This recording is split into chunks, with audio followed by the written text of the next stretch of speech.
खुलुमबाय गोजोन फुंबिलिनि बयनिसिमबो गाहाम हामलायनायखौ जासिहरनाय थाबाय आं सिबिरानि ब्रह्म नोंथांमोनखौ एसबी बड' निउज चेनेलाव गासैखौबो बरायबावनाय थाबाय नोंथांमोननि थाखाय आं गोदान मोनसे भिडिअ लानानै फैबावबाय अन्नानै भिडिअखौ जोबजासिम नायलांदो संग्रा गेसनि आंखाल जानो हागौ आसामाव बङाइगाव चिरां एलपीजी पेकेट ट्रान्सपर्टार एसोसिएशनआ जोबनाय गैयै समसिम बन्द फोसावदों आईओसीएलआ ट्रान्सपर्टारफोरनि हेंथा माखासे थांखि लानायनि हेंथायैनो बङाइगाव चिरां एलपीजी पेकेट ट्रान्सपर्टार एसोसिएशनआ थांनाय 4 डिसेम्बरनिफ्राय जोबनो गैयै समसिम बन्द फोसावदों बिथांमोनहा बे बन्दनि समाव गेस सिलिन्डारनि ट्रान्सपर्ट होनायनि सिबिथायखौ होनाय नङा डिसेम्बर दान सौफैबाय माने लावखार ओंखाम जानायनि सम जागायबाय डिसेम्बर आरो जानुवारि बे दान मोननैयाव जों बयबो रंजायो गोजाम बोसोरखौ बिदाय होनायजों लोब्बा लाखिनानै आरो गोदान बोसोरखौ बरायनायनि असिलायै जों डिसेम्बर आरो जानुवारि बे दान मोननैयाव गोबां रंजायो बेनि अनगायैबो जानुवारि दानाव मागो दमासिजों लोब्बा लाखिनानै जों गोबां रंजायो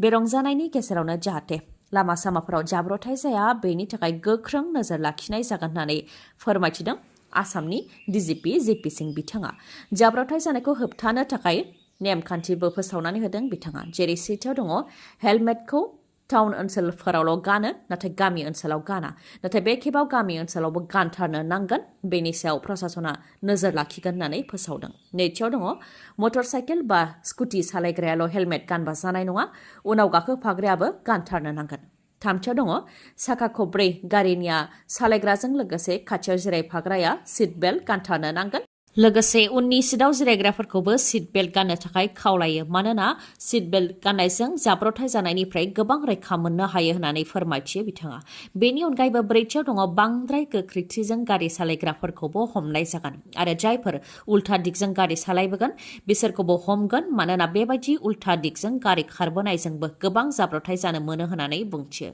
बेफोरनि सायाव गोख्रों नोजोर लाखिनाय जागोन होननानै बुंथियो फैगौ 15 डिसेम्बरनिफ्रायनो गोख्रों नोजोर लाखिनाय जागोन आरो बेफोर नेमखान्थिखौ फालियाबा गोख्रोङै राहा लानाय जागोन होननानैबो फोरमायथिदों डीजीपी जेपी सिंह बिथाङा थांनाय 2014 मायथाइयाव प्रिया बसुमतारी मुंनि सासे सिख्लाया बारग' एनडिएबिनि गुलि गावनायजों थैनो गोनां जादोंमोन चिरां जिल्लानि रुनिकाटा पुलिस थानानि सिङाव थानाय लाइमुथि ओनसोलाव जादोंमोन बे खास्रि बिस्रि बुथारनाय जाथाया बे केसआ दिनैसिमबो काजलगावआव थानाय जिल्ला बिजिरगिरिनि बिजिरसालियाव सोलिगासिनो दङ बै समाव बेफोर जाथायखौ अदेबानि बे बुथारनाय जाथायखौ निउज लाइभ खौरां बिजोङाव गासैखौबो फोसावनाय जादोंमोन बेनिखायनो निउज लाइभ खौरां बिजोंनि गाहाय सुजुगिरि सैयद जरीर हुसैन बिथांखौ साखि महरै दोननाय जादोंमोन गोलाव समनिफ्रायनो केस सोलिबाय थानाय बे केसनि थाखाय बिजिरसालियाव फिन साखि होफैदों सैयद जरीर हुसैन बिथाङा प्रिया बसुमतारीखौ गावथारनाय जाथायनि दायनिगिरिफोरखौ गोख्रोंनिफ्राय गोख्रोंसिन साजा होनाय जागोन होननानैबो बुंथिदों बिजिरगिरिया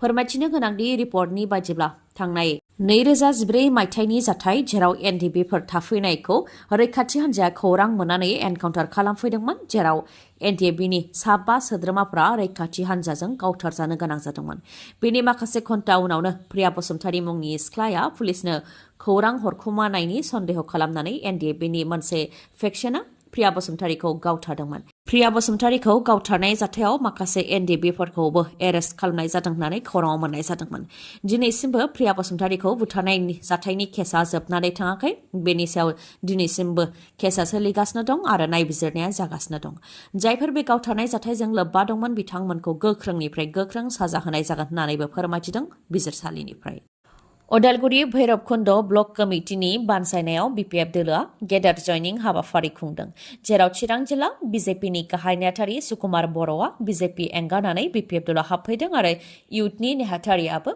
बीपीएफ दोलोआव हाबफैदों गुबुन गुबुन दोलोनि दैदेनगिरिफोरजों लोगोसे मावथिफोर गासै सा 2700नि गोबाङा बीपीएफ दोलोआव हाबफैदों होननानै फोरमायथिदों बे जयनिं हाबाफारियाव बीपीएफनि गाहाय हाग्रामा महिलारिजों लोगोसे बीपीएफनि गुबुन गुबुन दैदेनगिरिफोर जेरै कास्टम बसुमतारी बिथांमोनहाबो बाहागो लादों बीपीएफ दोलोआ सरकाराव गैयाब्लाबो गुबुन गुबुन दोलोनिफ्राय लोब लोब फैनानै बीपीएफ दोलोआव हाबफैनायनि सायाव कास्टम बसुमतारीया फोरमायथिदों दि प्रमद बर'आ बिसायख'थिनि समाव जि खोथाफोर होदोंमोन बे खोथाखौ लाखिनो हायाखै जेरै बिटिसिनि सिङाव थानाय जार्नालिस्ट वेलफेयार फान्डनो 10 कोटि रां होनो खोथा होदोंमोन बेखौ दिनैसिम होनो हायाखै बड'लेण्ड इउनिभार्सिटिनि साफ्रोमबो मास्टार डिग्री आरो ग्रेजुवेट फरायनायफोरनो 2500 राङै होनो खोथा होदोंमोन नाथाय 3 बोसोर जाबाय दिनैसिमबो थाइसेबो होनो हायाखै।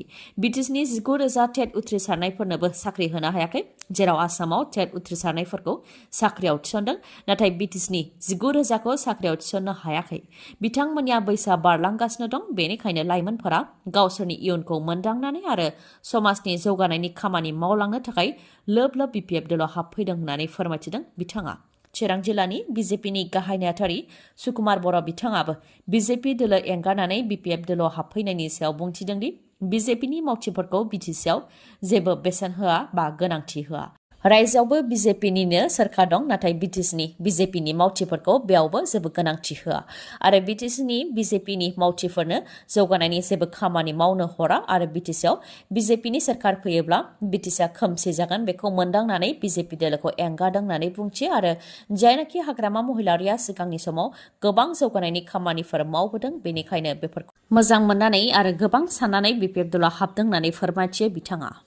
BTSनि मावफुं सोद्रोमा रेवरेवा नार्जिहारिजों लोगोसे आरोबाव साथाम गासै 4 MCLAफोरा BPF दोलाव हाबगोन होननानै खौरां फोसावनायनि सायाव मावफुं सोद्रोमा रेवरेवा नार्जिहारिनि गोख्रों खेंफोरथि। बेनि सायाव रेवरेवा नार्जिहारि बिथाङा बुंथियो दि बेयो बांसावनाय खोथासो। बे 2 बोसोराव BPF दोलाव थांनानै मा मोनहैगोन होननानै बुंथियो बिथाङा। लोगोसे बुंथिबावो दि BJPआ बे समाव सोरखाराव दं हिसाबै 100आव 100 मोनाब्लाबो 60, 70, 80 जौखोन्दोखौ मोनगोन आरो बेजोंनो जौगानायनि खामानि मावनो हागोन होननानै बुंथियो रेवरेवा नार्जिहारि बिथाङा।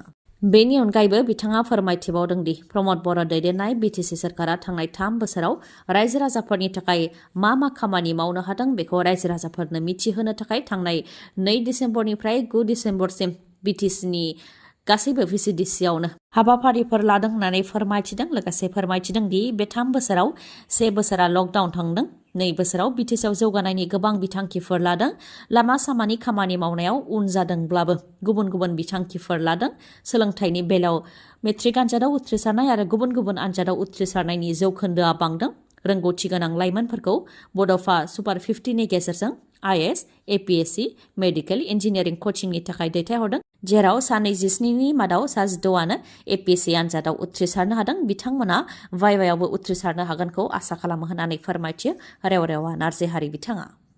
मिसिंफोरनि आलि आइ लिगां फोरबोनि थाखाय आसामनि 19 जिल्लायाव बन्द फोसावदों। फैगौ 14 फेब्रुआरियाव आसामनि 19 जिल्लायाव आलि आइ लिगां फोरबोनि थाखाय बन्द थागोन। मिसिंफोरनि आबादजों लोब्बा लाखिनानै खुंनाय फोरबो आलि आइ लिगां, बेनि थाखाय बन्दखौ फोसावदों। 19 जिल्लाफोरा जाहैबाय धेमाजि, लखिमपुर, सनितपुर, तिनसुकिया, डिब्रुगड़, शिबसागर, जरहाट, गलाघाट, माजुलि आरो चराइदेव। बे गासै 19 जिल्लायाव फैगौ 14 फेब्रुआरियाव बन्द थागोन। नाथाय गासै आसामावनो बन्द होनांगौनि दाबि खालामदों मिसिं हारिनि सुबुंफोरा। मणिपुर रायजोआव फिन मानसि बुथारनाय जाथाय। मोननै हाथियार लाग्रा आफादफोरनि गेजेराव गावलायलायनायाव सा 13 सुबुंनि जिउ खहा। मणिपुरनि टेंनौपाल जिल्लानि सिङाव थानाय लाइथाव गामियाव जादों बे बुथारनाय जाथाया। रिपर्टनि बायदिब्ला सिनाय मोनै हाथियार लानाय माखासे सुबुंफोरा लाइथाव गामियाव हाबफैनायखौ लानानै गामिनि माखासे आइजोफोरा गामि नेग्रा भलन्टियारफोरनो खौरां हैदोंमोन। बेनि उनावनो हाथियार लानाय भलन्टियारफोरा फैनानै मोननै हान्जानि गेजेराव गावलायलायनाय जादों, जाय जाथायाव सा 13आ थैनो गोनां जादों। बे गावलायनाय जाथायखौ खौरां मोननायनि उनाव सिकिउरिटि फर्सआ नुजाथिफैनानै उनाव सा 13नि गोथै देहाखौ बोखांफैदों। गिबि नायबिजिरनायाव मोननाय बायदिब्ला हाथियार लानानै टेंनौपाल जिल्लानि लाइथाव गामियाव हाबफैनाय सिनाय मोनै सुबुंफोरा म्यानमारनि थागिबिफोर आरो थैनाय सा 13नि मादाव लाइथाव गामिनि सुबुंफोर गैया होननानैबो मिथिहोदों। फोरमायथिबावनो गोनांदि लाइथाव गामिया कुकिफोर थानाय गामि आरो फुंनि 8:30 रिंगायावनो सिनाय मोनै सुबुंफोरा हाथियार लानानै लाइथाव गामियाव हाबफैदोंमोन होननानै मिथिहोदों। बेनि उनावनो भलन्टियारफोरनो खौरां होनायनि उनाव भलन्टियारफोरा फैनानै गुलि गावफैदों, जेराव मोननै हान्जानि गेजेराव गुलि गावलायनाय जाथाय जादों। BTCआव मोन 60 बियाब जायोबा आं प्रमद बर'खौ 10 खेब खुलुमगोन। खेबसे बुंफिनबावनोसै, BTCआव मोन 60 बियाब जायोबा आं प्रमद बर'खौ 10 खेब खुलुमगोन। नाथाय बे रावखौ आं बुङाखै, BTCनि बारग' गाहाय आरो BPFनि गाहाय हाग्रामा महिलारियासो बुंथिदों। बिटिसिआव मोनद'जि बियाब जायोब्ला प्रमद बर'खौ 10 खेब खुलुमगोन होननानै बुंथिदों हाग्रामा महिलारि बिथाङा। हाग्रामा महिलारिया बुंथिदों दि जोंबो बुजिनानै बिटिसिआव मोनद'जि बियाब दाबि खालामदों, नाथाय उदाङै नांगौ होननानै बुंनो हाया आरो होग्रायाबो उदाङै होनो गोसो गैया होननानै बुंनो हाया, मानोना बिथांमोनहा मिथिखागौ जों मा साननानै बा मा थांखिजों बिटिसिआव मोनद'जि बियाब बिदों। बेखौ बिथांमोनहाबो मिथिखागौ, मानोना बिटिसिआव मोनद'जि बियाब जानाय माने आलदा रायजो मोननाय होननानै बुंथियो हाग्रामा महिलारि बिथाङा।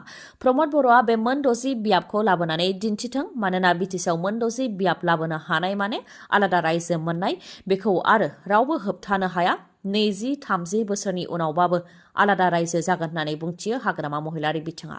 उदालगुरियाव जानाय बिपिएफ दोलोनि जयनिं हाबाफारियाव बाहागो लानानै बेफोर खोथाखौ बुंथिदों हाग्रामा महिलारिया आरो राजखान्थिनि हाद्रिया गुफुंजेनबाय, सम सफैयोबा हेलिकप्टारखौबो बिरहोसिगोन होननानै बुंथियो हाग्रामा महिलारिया। लोगोसे प्रमद बर'नि सायाव गाग्लोबनानै बुंथिबावोदि प्रमद बर'आ रावखौबो सिनाया, गाव हारसिंखौल' सिनायो। खोथा होनाय बायदियै प्रमद बर' बिथाङा खामानिखौ मावनो रोङाखै आरो बिटिसिआव थानाय बिजेपिनि मावथिफोरखौ नायनो रोङाखै, जायनि जाहोनाव बिजेपिनिफ्राय बिपिएफ दोलोआव हाबफैदों होननानै फोरमायथियो हाग्रामा महिलारि बिथाङा। दिनैनि भिडिअआ एसेनोसै। गाबोन आरो गोदान भिडिअजों लोगो मोनफिनबावगोन। नोंथाङा दासिमबो आंनि चेनेलखौ साबस्क्राइब खालामाखैबा अन्नानै साबस्क्राइब खालामदो, लोगोसे लाइक, कमेन्ट आरो शेयार खालामनो दाबाव। गोजोन्थों।